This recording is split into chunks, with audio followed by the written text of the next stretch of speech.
अस्सलाम व्यूअर्स। उम्मीद करता हूँ कि आप सब लोग खैरियत से होंगे।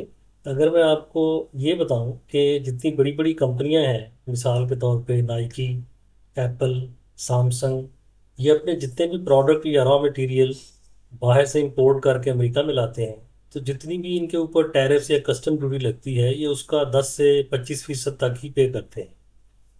बाकी ये पैसे बचा जाते हैं। वो कैसे करते हैं कि कस्टम के रूल्स के अंदर कुछ लूप होल्स होते हैं, कुछ गुंजाइशें होती हैं। तो इनके जो लीगल एक्सपर्ट्स हैं वो उनको स्टडी करने के बाद अपने प्रोडक्ट को या तो इस तरीके से मॉडिफाई करते हैं या अपनी सप्लाई चेन को इस तरीके से मॉडिफाई करते हैं कि वही प्रोडक्ट अब एक लोअर टैरिफ की कैटेगरी में फॉल करने लग पड़ता है। और इस तरीके से ये बड़ी बड़ी कंपनियां, जिनमें गाड़ियां मैन्युफैक्चर करने वाली कंपनियां भी शामिल हैं, साल भर में लाखों डॉलर का टैरिफ बचा लेते हैं।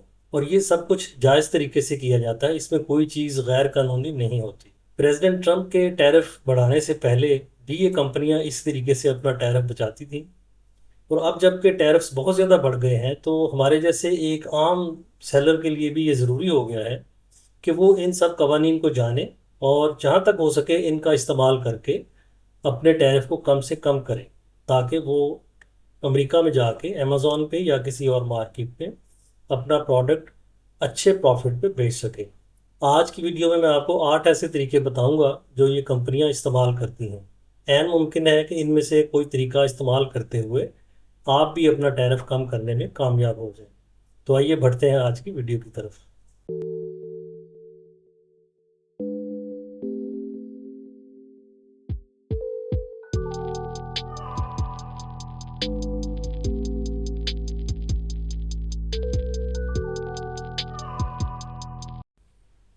पहले तरीके को कहते हैं टैरिफ इंजीनियरिंग। इस पे क्या किया जाता है वो आपको मैं एक मिसाल से समझाता हूँ। जितने भी रेगुलर ड्रेस शूज़ हैं वो जब अमेरिका में इंपोर्ट किए जाएं तो उनके ऊपर 37% टैरिफ लगता है। जबकि जो आपके स्लीपर्स हैं, यानी जो चप्पलें होती हैं, एंटी स्लिप बेसिकली होती हैं, उनके ऊपर टैरिफ जो है वो बहुत कम है, वो तकरीबन 5% है। तो जो शू मेकिंग कंपनीज हैं वो क्या करती हैं कि रेगुलर शूज़ के नीचे भी, उनके तलवों के नीचे, वही एंटी स्लिप मटेरियल थोड़ा सा लगा देती हैं। तो कस्टम का कानून ये है कि किसी भी जूते को एंटी स्लिप या स्लिपर बनाने के लिए उसके नीचे कम से कम 50% की जो सरफेस है तलवे की, उसके ऊपर वो रबर का मटेरियल लगा होना चाहिए जिसके ऊपर कुछ डिज़ाइन सा बना होता है। तो ये अपने रेगुलर शूज़ के नीचे उस तरह की मॉडिफिकेशन कर देते हैं जिससे इनके जूते जो है वो स्लिपर्स की कैटेगरी में फॉल करते हैं। इसी तरह एक और कंपनी है जिसका नाम है कोलंबिया। ये आउटडोर ड्रेसेस बनाती है, स्पेशली लेडीज़ के ड्रेसेस। तो ड्रेसेस के हवाले से कस्टम का कानून ये है कि अगर किसी शर्ट के ऊपर वेस्ट लेवल से नीचे कोई पॉकेट बनी हुई हो, तो वो नॉर्मल ड्रेस शर्ट की बजाय एक लोअर कैटेगरी में फॉल कर जाती है। जिस तरह वर्किंग ड्रेसेस होते हैं, फैक्ट्री में काम करने वाले ड्रेसेस होते हैं, तो वो जानबूझ के अपने डिज़ाइन में मॉडिफिकेशन करते हैं और एक आधी पॉकेट उन लेडीज़ की स्कर्ट्स के ऊपर या उनके शर्ट्स के ऊपर वेस्ट लेवल से नीचे बना देते हैं और उसको उस लोअर कैटेगरी में फॉल करके उसके ऊपर टैक्स पे करते हैं। तो ये भी एक और तरीका है टैरिफ इंजीनियरिंग का, जिससे आप ढेरों टैक्स बचा सकते हैं। दूसरा जो कस्टम का कानून है जिसको इस्तेमाल करते हुए टैरिफ बचाया जा सकता है, उसको कहते हैं फर्स्ट सेल रूल। यानी वो प्रोडक्ट पहली दफ़ा फैक्ट्री से निकला था तो किस कीमत पे सेल किया गया था। अमूमन ये होता है कि हम जब चाइना से माल ख़रीदते हैं तो हमें एक रीसेलर फैक्ट्री से लेके बेच रहा होता है, जो कि सप्लायर होता है, सप्लायर कंपनी होती है जनरली। तो वो आपको एक प्रोडक्ट उसने मिसाल के तौर पे दिया $10 का, और आपकी इनवॉइस पे भी उसने वही कीमत लिखी। आपने 1000 यूनिट मंगवाए तो $10,000 उसकी इनवॉइस की कीमत हो गई।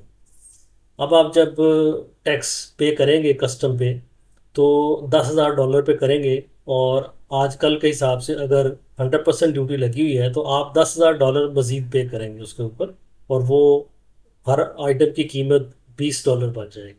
अब होता ये है कि जब उस आपके सप्लायर ने चाइना में किसी फैक्ट्री से ख़रीदा होगा, तो ऐन मुमकिन है उसने वो $5 में ख़रीदा हो या $6 में ख़रीदा हो। तो अगर आप अपने उस सप्लायर से बातचीत करके उसे कहें कि मुझसे तुम चार्ज तो यही कर लो जो $10 कर रहे हो, अपना प्रॉफिट करो, लेकिन मुझे जो इनवॉइस दो वो फर्स्ट सेल वाली दो, जहाँ से तुमने खरीदा है फैक्ट्री से, वो $5 है या $6 है, मेरे साथ आपने इनवॉइस वो करनी है। तो इस तरीके से अब आपको अगर वो $5 वाली इनवॉइस दे देता है तो आपकी टोटल जो बिल है वो $10,000 की बजाय 5,000 हो गया।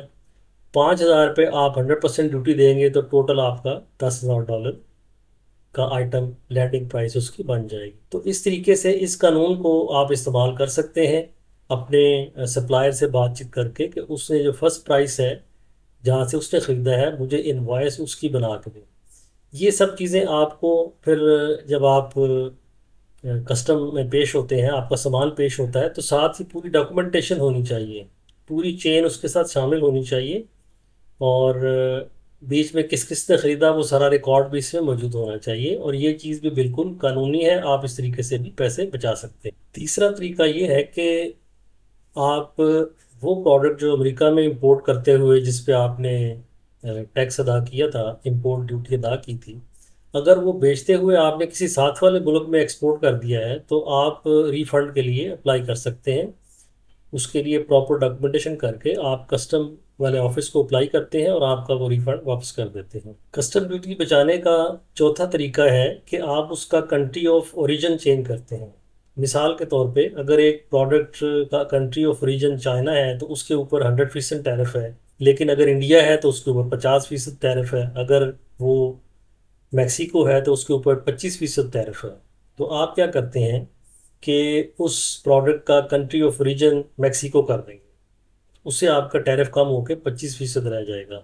अब ये जायज़ तरीके से कैसे किया जाता है कि कस्टम के कवानीन के मुताबिक किसी प्रोडक्ट के स्पेयर पार्ट्स जहाँ से आए वो उसका कंट्री ऑफ ओरिजिन नहीं होता, बल्कि जहाँ उस प्रोडक्ट को शक्ल सूरत देने में कुछ प्रोसेस किया जाता है, कोई काम किया जाता है, उसको असेंबल किया जाता है, वो उसका कंट्री ऑफ ओरिजिन कहलाता है।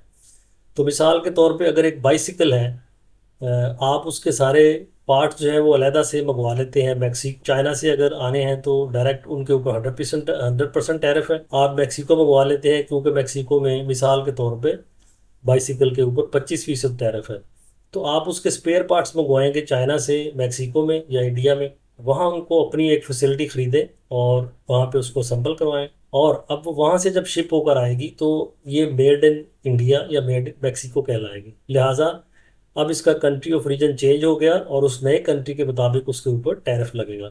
अगला तरीका टैक्स बचाने का है कि किसी भी कंट्री की पोर्ट के ऊपर फ्री ट्रेड जोन का इस्तेमाल। फ्री ट्रेड जोन हर पोर्ट के ऊपर एक ऐसा बहुत बड़ा इलाका होता है जो होता तो उस मुल्क के अंदर है फिजिकली, लेकिन लॉ के कवानीन, कस्टम लॉज के कवानीन के मुताबिक वो उनकी एप्लीकेशन से बाहर होता है। तो वो सामान जो उस फ्री ट्रेड जोन में जब तक पड़ा हुआ है उसके ऊपर कस्टम लागू नहीं होता। तो बड़े बड़े जो शिपर हैं वो अक्सर इस फैसिलिटी का इस्तेमाल करते हैं। बाज़ दफ़ा वो चीज़ें यहाँ मंगवा के अपना उन्होंने छोटा सा वेयर हाउस बनाया होता है, वहीं पे उसको असम्बल कर लेते हैं, या वो सामान यहाँ से ही डील करके किसी थर्ड कंट्री भी भिजवा देते हैं। तो इस तरीके से भी काफ़ी सारा टैरिफ वो लोग बचाते हैं। अगला टैरिफ बचाने का जो तरीका है उसको कहते हैं अनबंडलिंग स्ट्रेटजी। यानी आपका जो टोटल बिल है उसको आप मुख्तलिफ चीज़ें उसकी अनबंडल कर देते हैं।